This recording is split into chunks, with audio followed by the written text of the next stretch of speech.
இந்த மாதிரியான ட்ரெண்டியான puff slip எப்படி வைக்கலான்னு ஷார்ட்டாக பார்க்கலாங்களா? உங்ககிட்ட நியூஸ் பேப்பர் இல்லைனா சார்ட் எது இருந்தாலும் எடுத்துக்கோங்க. இப்போதைக்கு என்கிட்ட இந்த மாதிரியான பேப்பர் தான் இருக்குது. ஸோ நான் அர்ஜெண்ட்டாக இந்த ஒர்க் வைக்கிறதுனால நான் எடுத்துக்கிறேன்.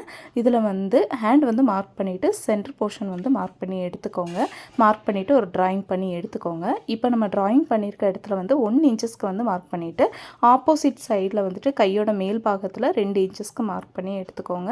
இப்போ அந்த 1 இன்ச்சையும் அந்த 2 இன்ச் மார்க் பண்ணியிருக்க இடத்தையும் ஜாயின் பண்ணி விட்டுட்டு நம்ம அதை கட் பண்ணி எடுத்துக்கோங்க. ரொம்பவே நல்லா கிளியராக வந்து இந்த வீடியோலேயே நான் உங்களுக்கு சொல்லியிருப்பேன்னு நினைக்கிறேன்.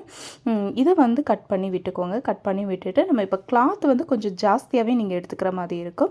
இந்த மாதிரி வந்து வச்சு தைச்சி எடுத்துக்கோங்க. இந்த மாதிரி தைக்கும் போது பஃப் வந்து அழகாக வந்து சைடில் வந்து வந்துடும்.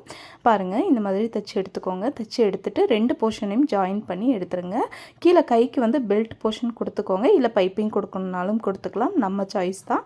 நமக்கு எப்படி வேணுமோ அந்த மாதிரி கொடுத்துக்கலாம். லேஸ் வச்சும் தைச்சிக்கலாம். ரொம்பவே ஈஸியாக இருக்கும். இந்த மாதிரியான சிம்பிளாக ஈஸியாக டிசைன்ஸ் எப்படி வைக்கிறதுன்னு தெரிஞ்சுக்கணுன்னா கமெண்ட் பண்ணுங்கள். என்ன டிசைன் வேணும்னு கமெண்ட் பண்ணுங்கள். நான் அந்த மாதிரியான டிசைன்ஸ் வந்து ஷார்ட்டாக உங்களுக்கு அப்லோட் பண்ணுறேன். நம்ம சேனலை சப்ஸ்கிரைப் பண்ணிக்கோ.